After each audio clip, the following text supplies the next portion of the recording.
Pada video kali ini kita akan mempelajari activity based costing dan activity based management menurut buku Hongern. Ada 8 tujuan pembelajaran yang akan ingin kita capai. Pertama, menjelaskan mengapa ada undercosting dan overcosting dari produk dan layanan. Undercosting artinya diberi atau dinilai terlalu rendah, lebih rendah daripada biaya yang seharusnya. Overcosting itu diberi biaya yang lebih tinggi daripada yang seharusnya. Yang kedua, menyediakan 3 panduan untuk membuat costing system menjadi lebih baik, ya, lebih akurat. Membedakan antara sistem biaya yang sederhana dan berbasis aktivitas. Menjelaskan 4 bagian dari hierarki biaya. Kemudian menentukan biaya produk dan layanan menggunakan activity-based costing, lalu mengevaluasi cost dan benefit dalam melaksanakan sistem ABC. Ketujuh, menjelaskan bagaimana manajemen dapat menggunakan activity-based costing system dalam activity-based management. Dan yang terakhir, membandingkan activity-based costing dengan departmental costing system. Ini 8 hal yang akan kita pelajari. Mari kita masuk ke bagian pertama terkait dengan undercosting dan overcosting. Jadi, secara tradisional biasanya kita menentukan harga produk itu dengan cara mengalokasikan direct cost ke produk, lalu menggunakan tarif untuk mengalokasikan indirect cost ya, ke produk tadi. Dengan tarif yang tunggal tadi, maka sistemnya mudah, murah, dan kalau tidak banyak barang yang diproduksi dengan variasi yang berbeda, maka itu cukup akurat.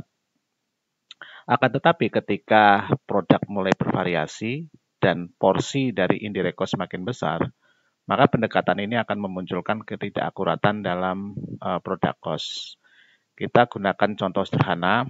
Dalam kasus ini misalnya ada 4 orang memutuskan untuk makan bersama setiap bulan membahas tentang pengembangan bisnis. Ada Emma, James, Jessica, Matthew. Dan dari satu tagihan mereka pada pertemuan yang terakhir, itu diketahui Emma hanya menghabiskan $15, James 42, Jessica 27, dan Matthew 24. Sehingga totalnya 108. Nah, mereka memutuskan untuk membayar dengan sama rata. Jadi tinggal total tagihan dibagi 4. Sehingga rata-rata 27.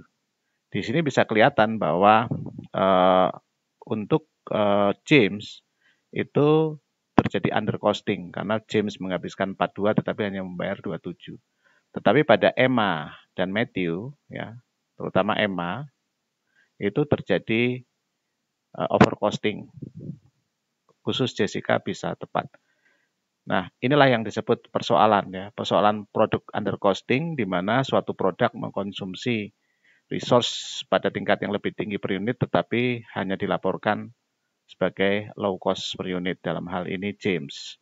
Lalu overcosting itu adalah produk yang mengkonsumsi sumber daya dalam tingkat yang lebih kecil per unit, tetapi dilaporkan mempunyai biaya per unit yang lebih tinggi. Dalam hal ini Emma. Nah, apabila kita memutuskan dengan cara seperti ini, maka kita merasa seolah-olah produknya si James tadi menguntungkan, sementara produknya Emma merugikan. Ya, jadi dalam hal seperti ini bisa menimbulkan salah mengambil keputusan. Apalagi kalau keputusan tadi dari cost digunakan untuk menentukan harga. Ya. Undercosting akan membuat underprice, ya, sehingga penjualan seolah-olah menunjukkan bahwa dia selalu rugi karena kita membebankan harga terlalu rendah. Sementara overcosting itu menyebabkan overprice dan kita selalu kalah dari pesaing karena pesaing bisa menjual dengan harga yang lebih rendah. Ya. Jadi ini yang harus diperhatikan dalam persoalan alokasi biaya yang nanti digunakan untuk menentukan harga.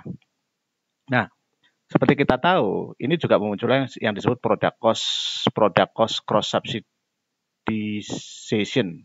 Ya. Ini artinya jika ada perusahaan memiliki beberapa produk dan under cost pada satu produk tetapi over cost pada produk yang lain, maka terjadi yang kita sebut product cost cross subsidization. Ya.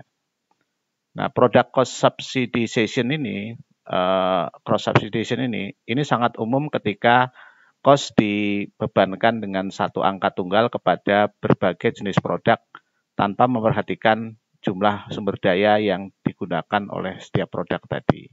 Ya. Kita lihat dalam kasus contoh perusahaan tadi, restoran tadi.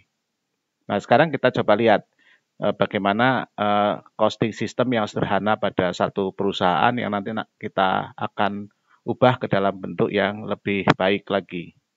Di sini kita menggunakan plastism, ya, memproduksi yang kita sebut lensa, ya, untuk lampu mobil. Nah, lensanya itu ada dua jenis, ya, jenis yang kompleks yang disebut C5 dan jenis yang sederhana yang disebut S3. Ya. Dan karena kompleks, tentu saja prosesnya untuk C5 itu lebih complicated daripada yang S3, yang lebih sederhana. Apapun jenis lensanya, akan ada 3 tahapan. Pertama, merancang produk dan prosesnya untuk memproduksi, lalu memproduksi lensa dan mendistribusikan lensa. Ya. Karena plastism ini spesifik, maka tidak banyak marketing cost-nya. Dan karena kualitasnya tinggi, hampir tidak ada customer service cost. Ya. Nah, plastism itu mempunyai beberapa pesaing. Ya, dalam pertemuan terakhir dengan para manajer pembelian, ya, yang Giovanni, itu menyatakan bahwa Bendix saingannya yang juga memproduksi lensa yang sederhana menawarkan dengan harga yang lebih rendah, 53, jauh di bawah 63 yang ditawarkan oleh Plastism pada saat ini. Ya, kalau Plastim tidak mau menurunkan harga, kemungkinan akan mengalami kerugian karena Giovanni akan pindah ke menggunakan Bendix sebagai suppliernya. Ya. Sementara pada lensa yang lebih kompleks, angka 137 per dolar harga jual ini nggak ada pesaing yang bisa menghadapi Plastim. Jadi Plastim lebih bagus merasa bahwa dia bisa memberikan harga yang lebih rendah untuk yang lebih kompleks ini. Ya. Nah, atas dasar ini maka ada dua pilihan. Pertama, menghentikan bisnis dengan Giovanni karena tidak akan mungkin menjual lensa sederhana tadi tetapi masih mendapatkan laba. Ya.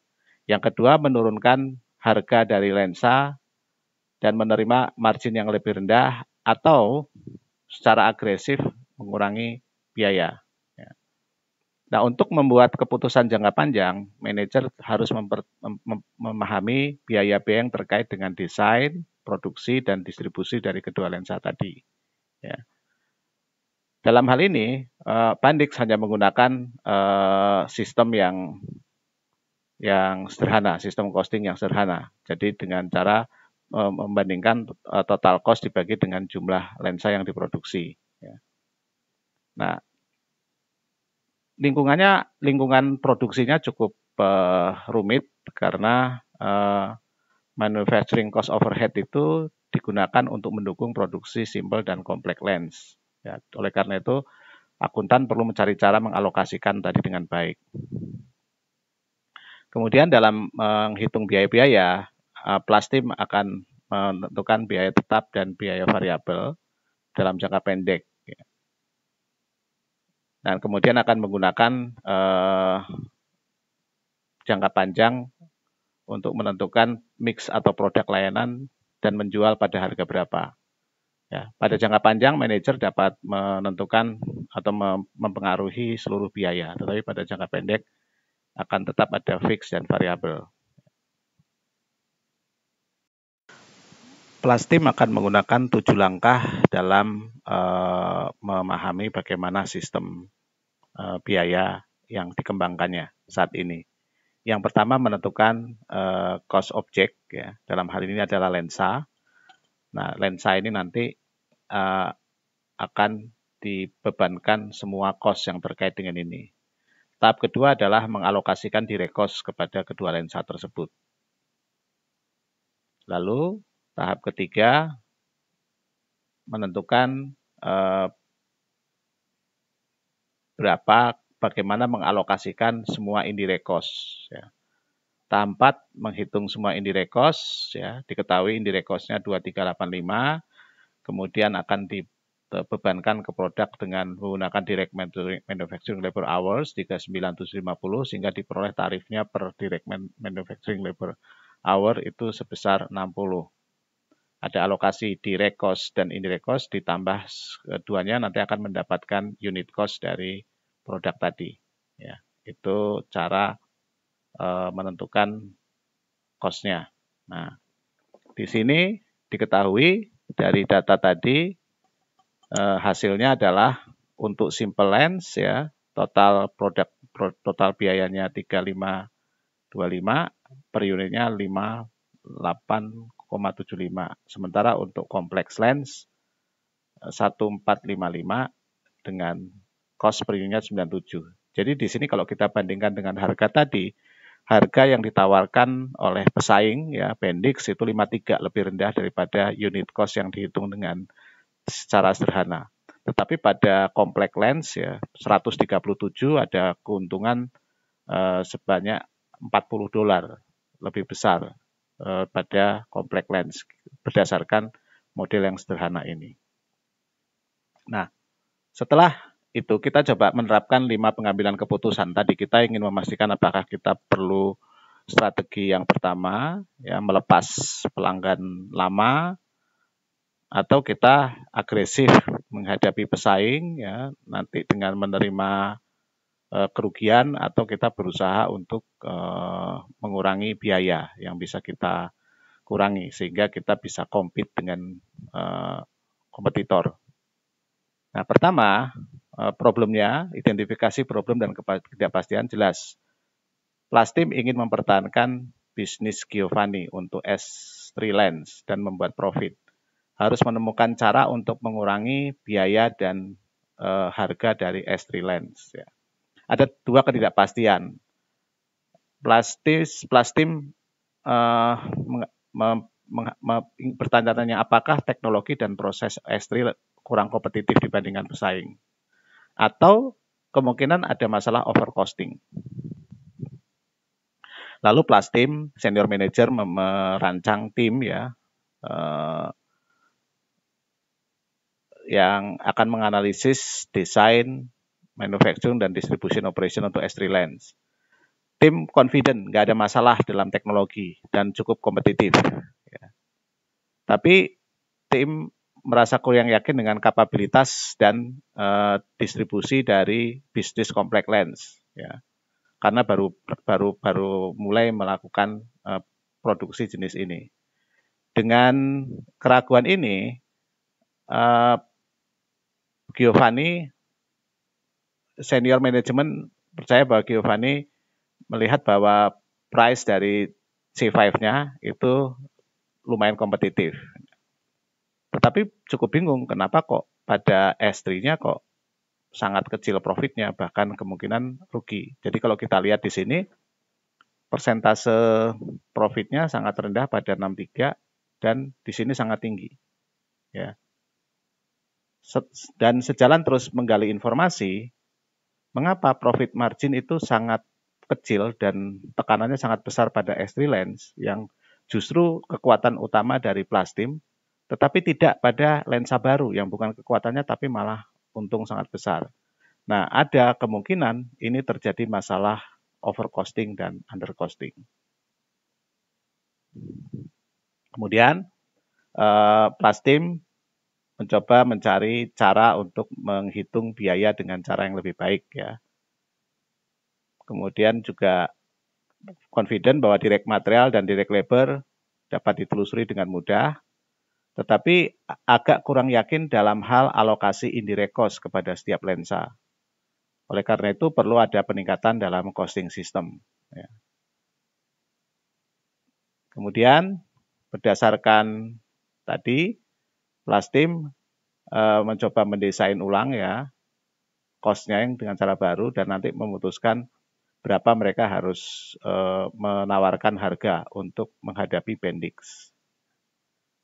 Nah, jika Plastim menawarkan harga yang kompetitif ya dan memenangkan ini, maka persoalannya dapat dihindari dan dapat digunakan untuk membuat prediksi biaya yang lebih baik di masa depan. Jadi di sini kita akan fokus nanti pada langkah 3, 4, dan 5 pada tahapan berikutnya. Bagaimana memperbaiki sistem biaya. Sistem biaya yang lebih teliti akan mengurangi penggunaan rata-rata yang besar untuk menerapkan biaya sumber daya ke cost object dan memberikan alat ukur yang lebih baik atas indirect cost yang digunakan berbagai cost object.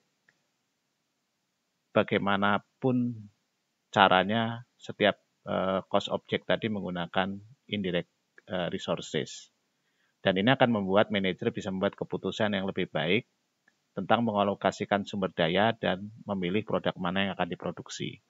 Ada 3 alasan yang menyebabkan kenapa kita harus berusaha membuat perbaikan refinement pada sistem costing. Yang pertama, diversifikasi atau diversitas produk itu meningkat.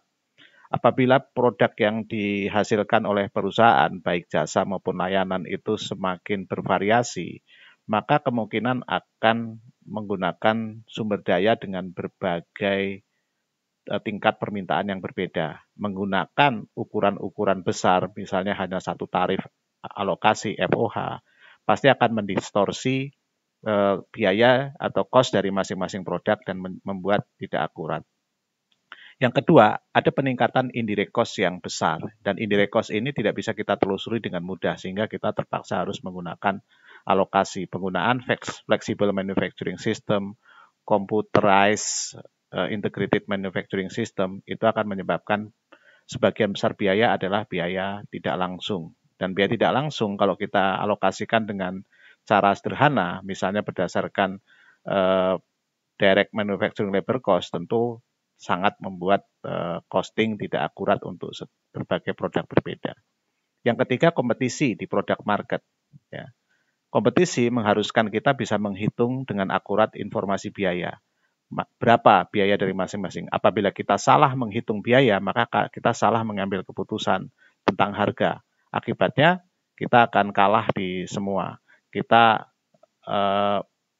akan kalah dari kompetitor karena kita membebankan harga yang tertinggi pada produk yang sederhana. Tetapi di sisi lain, kita menjual sesuatu yang kelihatannya tidak ada saingan, padahal kita merugi karena sebenarnya di produk tadi terjadi yang disebut overcosting. Nah, bagaimana caranya merefine sistem biaya atau membuat biaya ini lebih presisi atau lebih baik? Yang pertama tentu kita lakukan direct cost tracing. Sebisa mungkin semuanya bisa kita alokasikan ke cost object, ya, meminimalkan proses alokasi. Jadi lebih baik kita telusuri. Apabila kita tidak bisa menelusuri, maka kita menggunakan indirect cost pool. Perbesar jumlah indirect cost pool sehingga setiap biaya dalam cost pool tadi homogen. Kalau homogen berarti sangat berkait dengan nanti cost driver yang dipakai untuk menjadi cost allocation base. Ya. Misalnya, ya, di dalam satu indirect cost pool ternyata ada 2 jenis biaya yang perilaku berbeda cost drivernya. Yang pertama indirect machine cost, yang kedua indirect distribution cost. Indirect machine cost tentu saja lebih terkait dengan machine hour, sementara indirect distribution cost mungkin lebih cocok atau lebih terkait dengan number of shipment. Kalau kita menggunakan machining cost untuk mengalokasikan keduanya, tentu pasti ada persoalan overcosting dan undercosting. Yang ketiga, kita pilih cost allocation base yang paling cocok, ya, yang paling mendekati. apabila cost cost poolnya homogen, maka semua cost pada cost pool tadi akan disebabkan oleh cost driver ini. Jadi cost driver ini menjadi penyebab dan cost ini menjadi akibat. Nah, refinement ini akan muncul dalam suatu sistem biaya yang kita sebut activity based costing. Pada tahap berikutnya kita akan mempelajari apa yang kita sebut activity based costing. Activity based costing adalah satu teknik dalam sistem costing yang bisa membuat informasi biaya kepada masing-masing cost object lebih akurat. Di sini sesuai dengan namanya, berarti ada yang kita sebut sebagai aktivitas, activity, yaitu suatu event, tugas, atau unit kerja untuk tujuan tertentu. Misalnya dalam ini mendesain produk, setup mesin, mengoperasikan mesin, mendistribusikan produk. Nah, polanya adalah setiap aktivitas tadi itu menjadi cost object pada tahap 1 ya, di mana semua resource nanti akan dialokasikan ke aktivitas berapa cost-nya. Lalu setelah ini cost object yang pertama ini first stage allocation itu kita alokasikan ke ultimate cost object product services customer dengan berdasarkan tarif yang didasarkan pada yang kita sebut cost of activities. Nah, tadi kita lanjutkan kasus kita setelah Plastim review sistem costing yang sederhana dan menemukan ada potensi miscosting pada produknya, maka perusahaan memutuskan menerapkan ABC system ya. Jadi fokusnya nanti hanya bagaimana merefine atau membuat lebih akurat assignment indirect cost ke departemen proses produk atau cost object lainnya. Dan untuk itu, Plastim mendesain atau mengorganize suatu tim yang terdiri dari desain, manufacturing, distribution, accounting, dan administration. Nah, mendesain aktivitas ini yang paling sulit karena ini kunci dari ABC. Jadi, tim akan mengevaluasi ratusan tugas-tugas yang dilaksanakan, kemudian mencoba memisahkan dan menggabungkan sehingga ketemu pola-pola yang tadi, yang memang secara cost ya, perilaku cost akan homogen, yang nanti dapat kita alokasikan ke cost objek akhir dengan satu cost driver yang memang lebih akurat.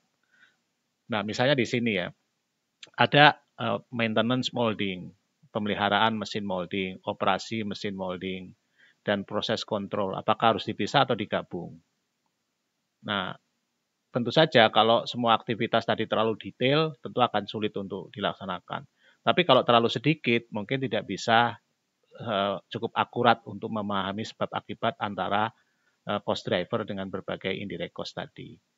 Nah, untuk bisa menemukan yang kira-kira efektif, maka tim itu fokus pada akun-akun yang ukurannya besar pada indirect cost dan mengkombinasikan aktivitas yang mempunyai cost driver sama ke dalam satu aktivitas tunggal.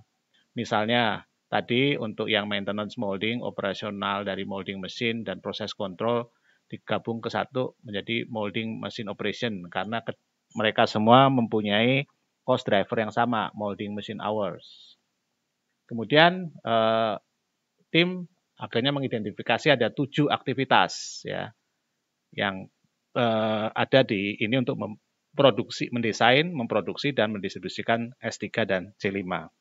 Aktivitasnya adalah merancang produk dan proses, setup molding mesin, ya, kemudian mengoperasikan molding mesin, lalu membersihkan dan mengelola mold setelah selesai diproduksi lensanya, menyiapkan batch untuk pengiriman, kemudian mendistribusikan ke pelanggan, lalu mengadministrasikan dan mengelola semua proses. Ya. Aktivitas ini menjadi dasar nanti dalam activity based costing. Ya. Lalu pada tahap berikutnya bagaimana nanti kita mengidentifikasi cost dari setiap aktivitas. Ya. Ada 3 guidelines di sini. Pertama, untuk yang bisa kita telusuri ke produk ya, maka kita putuskan langsung saja ke produk, tidak perlu menggunakan model alokasi. Dan di sini diketahui ada satu, cost dari cleaning dan maintenance activity pool, item D, itu hanya gaji dan upah dari pekerja yang membersihkan mold. Sehingga ini bisa langsung ditelusuri ke spesifik mold dan lens atau lensa yang diproduksi. Jadi langsung dialokasikan. Yang lainnya kita buat indirect cost pool. Nah, indirect cost pool terdiri dari 6 aktivitas tadi yang sudah kita tetapkan di muka. Ya. Setiap aktivitas diharapkan homogen, terutama nanti terkait dengan naik turunnya berdasarkan cost driver tadi. Ya. Jangan sampai juga terlalu luas sehingga ada yang di dalam cost pool tadi sebenarnya punya cost driver berbeda. Tapi intinya adalah bagaimana ada cost driver yang sama yang menjadi basis untuk mengalokasikan. Nah, di sini untuk menentukan berapa cost dari activity cost pool, kita melakukan yang disebut first stage allocation. Jadi dari semua biaya yang muncul pada akun perusahaan itu dialokasikan ke cost pool tadi. Misalnya kalau biaya gaji dialokasikan berdasarkan jumlah orang, kemudian depresiasi mungkin berdasarkan gedung, berdasarkan luas lantai, dan sebagainya. Nah, kalau sudah, tahap berikutnya adalah nanti kita menentukan cost allocation basis-nya, yang dari cost pool tadi ke produk. Misalnya, setup hour digunakan untuk cost driver dari biaya setup mesin, bukannya jumlah setup. Karena manajer percaya bahwa yang kompleks memerlukan waktu setup lebih lama. Jadi setupnya tidak terstandar, tapi ada yang panjang, ada yang pendek, sehingga lebih tepat diukur dengan setup hours. Nah, logikanya di sini ada dua. Yang pertama adalah ketika manajer menstruktur cost pool dari aktivitas, semakin rinci dan akurat, dengan cost driver dari setiap aktivitas tadi sebagai basis alokasi, ini akan membuat costingnya menjadi semakin akurat. Yang kedua, mengalokasikan cost ke produk dengan mengukur berdasarkan cost alokasi pada aktivitas berbeda, pada produk berbeda, tentu saja akan membuat produk cost juga lebih akurat. Nah, ini nanti bisa kita lihat dalam kasus seperti ini. Di sini misalnya kita tahu ternyata untuk setup mesin tadi, ya, untuk yang kompleks itu waktu setupnya lebih panjang, ya. Kemudian walaupun batch-nya lebih besar, batch-nya lebih kecil, maaf, sehingga jumlah batch-nya lebih besar. Dengan demikian ternyata kita tahu untuk yang produk yang kompleks itu ternyata membutuhkan 1.500 jam, sementara yang simple hanya butuh 500 jam. Kalau kita bandingkan dengan pendekatan sebelumnya yang membagi semuanya berdasarkan direct labor hour, maka ada perbedaan alokasi ya yang cukup signifikan. Kalau berdasarkan model lama itu simple lens mendapatkan alokasi yang lebih besar daripada complex lens. Tapi begitu kita menggunakan ABC ternyata kita baru tahu, oh simple lens ternyata hanya membutuhkan aktivitas yang lebih sedikit daripada yang complex lens. Sehingga sekarang kita bisa menyesuaikan tadi alokasi cost dengan lebih tepat pada saat ini. Nah, itu sesuatu yang kelihatan lebih baik pada activity based costing, di mana benar-benar melihat mengalokasikan cost berdasarkan sumber daya yang dikonsumsi oleh setiap produk. Sumber daya dikonsumsi tadi berdasarkan aktivitas yang diminta dari setiap produk. Satu hal yang spesial pada ABC costing adalah pada umumnya mengidentifikasi adanya hierarki biaya yang nanti akan digunakan sebagai alat untuk mengidentifikasi basis alokasi biaya mana yang paling tepat atau relevan ya. Yang pertama adalah pada output unit level cost. Di sini itu semua cost dari aktivitas yang dikerjakan untuk setiap unit yang kita produksi atau layanan yang kita berikan. tentu saja misalnya direct material, direct labor, cost dari energi, dari mesin operation cost, itu terutama pada kasus kita Plastim itu merupakan unit level. Ya. Dan untuk unit level ini kita alokasikan berdasarkan unit level allocation base.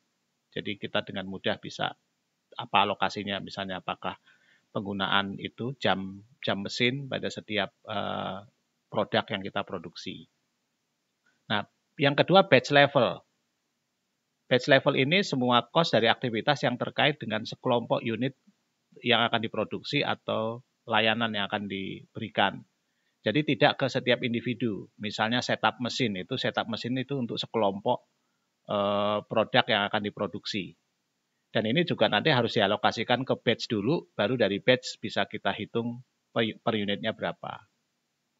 Yang berikutnya adalah product sustaining cost atau service sustaining cost. Ini cost dari semua aktivitas yang diambil untuk mendukung produk, satu produk atau layanan tertentu, tidak peduli berapa yang diproduksi. Ya, contohnya adalah design cost. Nah, design cost ini biasanya untuk satu jenis produk tertentu, ya, tidak pada berapa jumlahnya. Dan ini harus dialokasikan pada level atau dengan cost driver yang sifatnya ke seluruh produk yang diproduksi selama masa tertentu. Ada beberapa lagi yang lain disebut untuk product sustaining cost, misalnya research and development, cost of engineering changes, marketing untuk melaunch produk baru. Yang terakhir itu adalah facility sustaining cost, itu cost dari aktivitas yang manajer lakukan yang tidak dapat ditelusuri ke individual produk, service maupun ke jenis produk maupun ke batch, tetapi mendukung organisasi secara keseluruhan. Pada umumnya ini adalah biaya general administration, misalnya untuk top management, sewa gedung, kantor, security, semuanya sustaining. Karena sulit dialokasikan berdasarkan hubungan sebab akibat ke setiap produk, maka pada umumnya ini tidak dialokasikan secara langsung. Tetapi mesti diingat ketika nanti menentukan harga, maka manajemen jangan hanya memikirkan berapa profit yang harus di cover, tetapi juga berapa facility sustaining cost yang tidak dialokasikan tadi, ya, supaya tercover juga. Karena kalau hanya mengcover profit, belum tentu mendapatkan profit karena ada cost yang tadi tidak dipertimbangkan atau tidak diperhitungkan dalam pricing dalam cost dari produk tadi, sehingga markup-nya harus lebih besar untuk kasus yang ini. Nanti Anda akan bahas dalam penentuan pricing di semester 2. Sekarang silakan mengerjakan question 1 sampai 7, exercise 16 dan problem 30 sampai 32 buku Hongen bab 5.